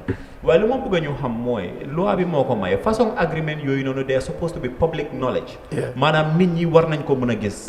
So it should be gazetted. Dañ ko war a publish ñu may nit ñi time to go through it and if people have objections against this let them write. There are institutions yi nga xamante ne they are formal institutions. If they have objections let ñi nga xamante ne seen xam-xam màcc na si mbir mi let them write recommendation papers to the National Assembly because these bilateral agreements si ministry they go through the ministries but they have to be approved through the National Assembly. Even the loans that the Gambia takes the Gambia is not supposed Gambia warut a jël bor si beneen réew fekk National Assembly be approved ko. It comes through the National Assembly. The finance minister have to come to the National Assembly to explain why we are taking the loan. What is the interest rate on the loan? What is this loan servicing? And what is the plan period? How long is it supposed to be pour ñu fay ko? Est-ce que you said the current situation est-ce que li Gambia attan na ko? See, it is supposed to go through the National Assembly. Waaye ñoom dañoo toog rek dégg Gambia has taken this amount of money from the World Bank. Xamuñ ne we don't know. Is it a grant? Is it a loan? Is it foreign aid? How much is it? So, and these things are supposed to be public knowledge. These agreements are made on behalf of the people. So they get a minister from finance. The finance minister has taken a certain loan. He is not taking it in his individual name. Mom Kenya, the European Union will not give him $65 million US. They will not give him $100 million US. He is taking it on behalf of the Gambian people. So Gambian people, these agreements, I don't know exactly. I don't know specifically what the law is on this, but this should be public knowledge. And what I think it should be done. I think this is the procedure. I'm not sure because I'm not very clear on the law. Right? It should be published. And then they have time to go through it. And ñi nga xamante ni seen xam-xam màcc na si mbir mi ñu seet est-ce que lii nangutoo bii am na njëriñ si doomi réew Gambia wala amul njëriñ si doomi réew Gambia bu ñu doon appoint commissioner si that is what they did ñi nga xamante ne they were set up for appointment they publish their names. If you have an objection su fekkee ne wax nañ dañuy appoint Mr. Kurang nga ne Mr. Kurang sàcckat Wellingara la dëkkoon suñu xarit yëpp moo ko sàcc you can write nga ne am objecting to his appointment. The same thing I think the same procedure should be taken with regards to all of these agreements that they are saying including the marine one. So with regards to Senegal we also have an agreement with Senegal on the fishing issue right te suñ njëriñ bariwut si so loolu noonu yëpp war nañ koo seetaat waaye dama koo delloo fu ñu commencé woon rek fu Mr. Kurang la agreements yi suñ koy def it should not be done between one leader and another dafa war a nekk diggante benn réew ak beneen réew waaw mu nekk li nga xamante ne tam it's a win-win situation da nga si jot dara ma jot si dara definitely te loolu moo gën a am solo Mr. Kurang loolu lu am solo waaye tey loolu suñ ko bëggoon a ceeñ ñan ñoo ko mun National Assembly ay nit ñoo leen fal lan moo si nekk responsabilité askan bi tam wala dañ war a taxaw rek ne suñu yoon nekku si because bi tànn jotee ñëw neen gox bu nekk wala constituency bu nekk tànn nit yóbbul ko fa waaye si nekkee nañ duñ tànn noonu am na luy lor askan bi te ñoom ñoo si gën a am doole pour def ko ndax askan bi am nañ si responsabilité ba léegi su fekkee am nañ si responsabilité lan moo si nekk seen taxawaay si nekkee ne amul si dara National Assembly bi lan moo si war a nekk taxawaayam te defu ko. waaw xam nga comme nu nga ko waxee rek soo demee ba def treaty ba pare nga def agreement tey mu nekk international agreement daf dee am binding conditions tey daf dee am su fekkee ne yaa ngi ko bëgg a tas yaa ngi bëgg a tas contract bi daf dee am jaar-jaar yoo war a jaar pour tas contract bi waaye ci loolu yëpp taxut ne National Assembly at any moment any time any point ñoom war nañoo nekk di follow the government treaties national treaties comme ñoom ñoo am responsibility for ratify and so on ñoom always dañ am responsibility boobu noonu di follow up di laajte daf de naxari nag particularly su fekkee ne executive bi boo xam ne mooy government bi the president and the cabinet dafa des si ñaata corporation lañ jox National Assembly parce que information bi ñu dee execute mooy di cabinet and the presidency ñoom ñoo dee execute ñoom ñoo amee information bi so soo nekkee National Assembly member tam war nga nekk di ko follow waaye sa effectiveness bi dafa depend ñaata information lañ la jox bu fekkee ne lii mooy document bi ak yow ñu jox la ci benn paper yow doo mun a gis complete picture bi te most of these agreements tam dañ dee nekk ne sometimes waaw bu nga wax ne ok 1 million euro lañ faa am waaye sometimes daf dee am fànn boo xam ne because fànn boobu mu fa loi bi war na ko waaye ñun nekkuñ di ko follow for example soo buggee nekk fish in the waters in the Gambia maybe you have to register your company in the Gambia the fishing company right to be able to sign a legal agreement with the government you must exist right now when you sign that agreement there is a law that says that if you are a registered company in the Gambia, you have to pay tax. Understand that? So what is the corporation tax? So we're going to tax people is 30%, Gambia 29 or whatever percentage. Obviously, the fact is that you like the tax when you want to like it. Because the fish is not coming to the Gambia does not mean that the Gambia should not know how much fish is there. Yeah. Definitely. Why fala manke bi dey am dañu employ enough marine resources monitoring whether it's fish or black sand or whatever is going out of the country. Government bi ak cabinet bi da employ enough mechanism, enough system. Parce que system boo teg dafa am benn counter system boo teg pour counter check. Understand? Yeah. Waaw di nga mun a wax ne président bi nekkul fu nekk cabinet bi nekkuñ fu nekk waaye ñoom seen responsibility la boo defee lii nga set up loi bi nga set up this link or chain with the whatever company Chinese or European companies to exploit the fish waters you must set up a counter system that is going to monitor and report back that is independent of the fishing trawlers.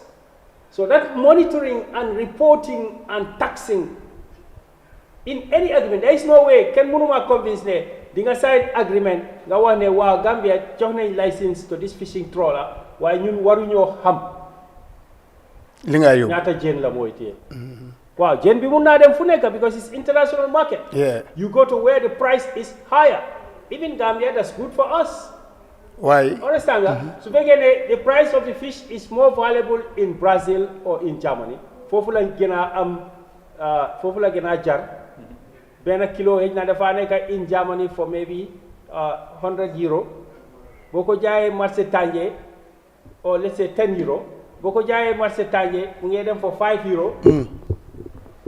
In the Gambia, if we tax the sales or the company profit or the output that is going out, so you could tax it normally, even though the initial fee more 1 million euro, the tax law says all companies operating in the Gambia should pay tax. I wanted to clarify on that. So these companies are not registered in the Gambia. So what happens is the agreement is with the EU. So what these ships, the fishing vessels, belong to European companies. These European companies are not registered in the Gambia. So what these ships are required to do is pay for a license. You have to have a fishing license. That is one.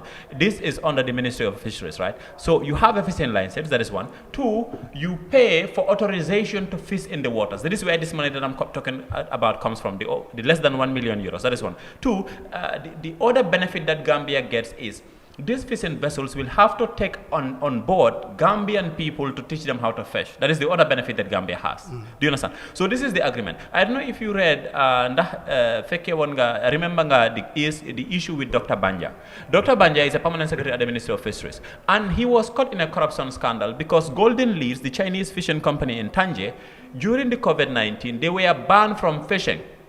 But Dr. Banja received 5 payments of $100,000 each to allow them to lift the ban on the fishing during the COVID-19, so that these Golden Leeds people, they can send their fishes back to sea and go and fish. And you know, I remember Mangfi Wandila explained, like, I was angry because $100,000 is nothing compared to how much money these people are making. Definitely. Do you understand? So the issue is, these companies are not registered. The agreement is not with the companies. The agreement is with the European unions, and therefore, any fishing vessel from the European unions that want to come and fish in the fishing waters of the Gambia, what you're required to do by law, according to this agreement, is you get a fishing license from the Gambia, and then you pay an authorization fee. This is where the money is coming from. Oh.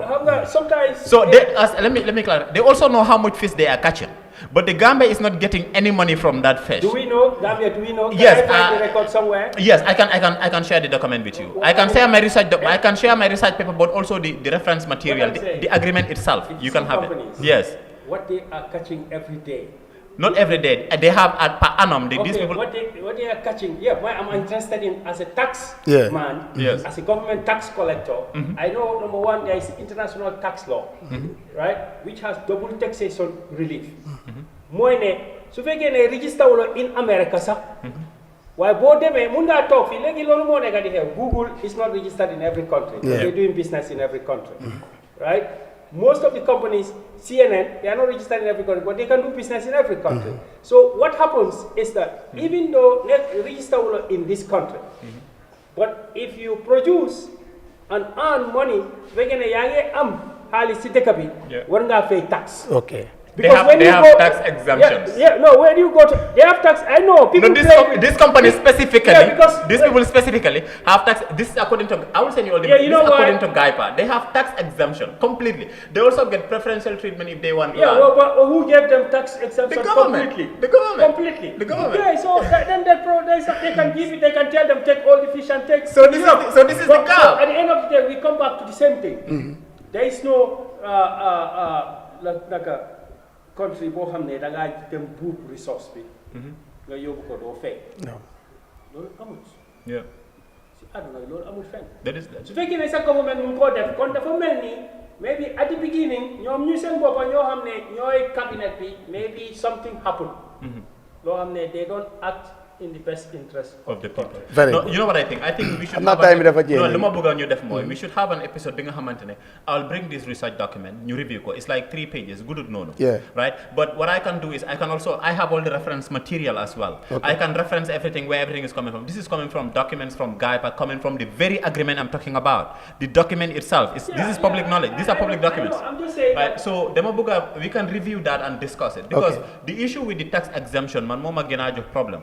And these companies, if you want to build a fishing mill here and you're an outside company, they give you preferential treatment with regard to access to land, building materials and everything. You can import any kind of building material and it is tax free if you're setting up a company in this country. This is by law according to our government. And they said they are doing it to encourage more foreign investment. This is the justification they gave. Yeah, but these laws can change.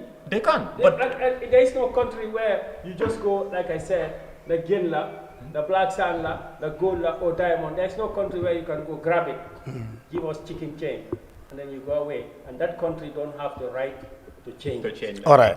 So dafa mel ni time bi jeex na waaye comme dinañ si indi leeral bu baax incha allah so looy tàggatoo rek time bi jeex na tax fu mu nekk. waaw jërëjëf maa ngi nuyu sa déglukat yëpp naka waxtaan bi interesting na te am na solo tam parce que gis nañ Sénégal nekk number 1 démocratie in Africa am peace ñu xam ne Sénégal seen peace ak seen économie dafa intertwine with the Gambian peace economy and democratic progress laaj nañ fi laaj gis nañ ne Sénégal ay génn nañ ñu wone ne dara ñorut ñu lu dul suñu réew mi te ñoo xool ñoo xam ne ñoo amee agenda boo xam ne mooy yóbbu réew mi ci kanam am na ñu bari ñu doon xeew ne ci woon wax ne waaw because of tribalism ak so Sénégal kii dina wi no at the end of the day no tribe won no tribe lost Sénégal won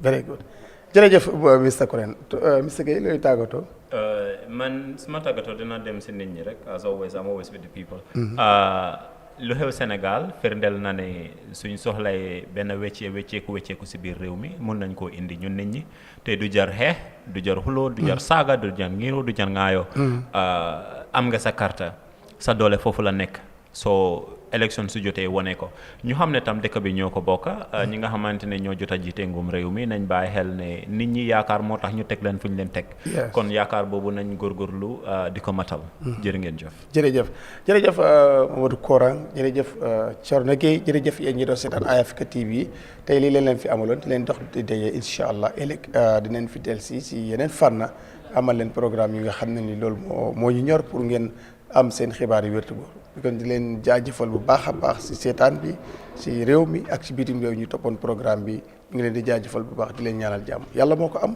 te kum ko defal nga am ko yàlla ñu ko yàlla defal si barke Seydina Muhammad jërë ngeen jëf incha allah